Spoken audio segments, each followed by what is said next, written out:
company at our stage, a lot of people do a lot of things. I think that's kind of a way to characterize an executive at a company like ours. Can I just ask you a follow-up? When you say impacting the life of a working musician, do you feel like up to now it's primarily been a fan and user-oriented outlet, and that now it's having implications more for the musicians themselves? Well, certainly the first step for us has been to build an audience, which is over 80 million strong now. Having reached that kind of critical mass, I think we can begin to see how actually we can really impact an average musician's life, because the audience is big enough for it. So we're able to look back and say, well, now that we've got this big audience, we're connecting people, we know what they like, we know where they are. How can we kind of translate that into value for musicians? Kind of a logical next step for us.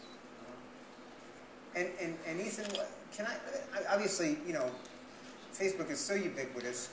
Are there implications for music in particular that are evolving over time? Do you feel like music's particular role at Facebook is changing at all? Sure. So I think, you know, at Facebook we're really all about helping people connect with the things that are important to them, and really trying to help our partners build a social experience. And in many ways, when I think about music, for me and I think for everyone, music really has always been very, very social, right? Whether it's passing on mixtapes that you referred to, going to concerts together, listening to music together. When I was a kid, it was going to the record store with your friends and literally flipping through records and pulling one out and showing it to your friend. And so music is a very, very social activity. With the rise of the internet over the past, let's say, 10 to 20 years, it's turned very much about information and kind of a solitary practice. And like buying music on iTunes is very much not like buying music in a record store and flipping through discs. And so what we're seeing with the rise of social media, but Facebook is just a piece of it, is really trying to bring people back into all of your experiences.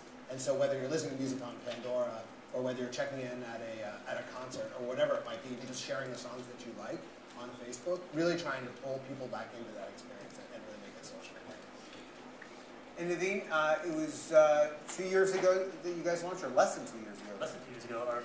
Our second birthday's coming up, March 13th.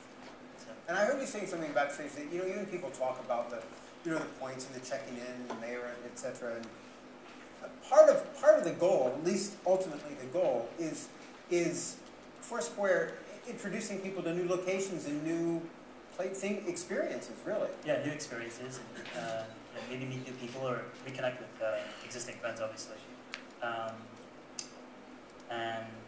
It's really a lot more about bringing people out back into the real world. You know, a lot of social networking tends to be about you sitting behind your computer and chatting with your friends on IM or like trading emails back and forth. And a lot of the goals behind what we're building with Foursquare is to leave little bookmarks all around the world and to share the experience with your buddies so you can actually go back and do these things with them and connect in the real world. So the end result, the ideal product would be we build just enough to get you, to tease you to certain places and to bring you in front of certain friends, and then we get out of your way and let you go enjoy it. Obviously, location-based platforms is really, it's been the wave of the last couple of years. And can you talk a bit about Places and how that, was it August or so that you guys began? Yeah, so we launched Facebook Places about 6 months ago or so. And really, location is, you're much more of an expert than I am, but a core part of how people interact is taking place in a specific location. We're all here together. And so we really want to enable people to partake in that social activity on Facebook. We've had a great start. One of the challenges for Facebook is we're very much a global property. We have about 500 million people on Facebook every single month.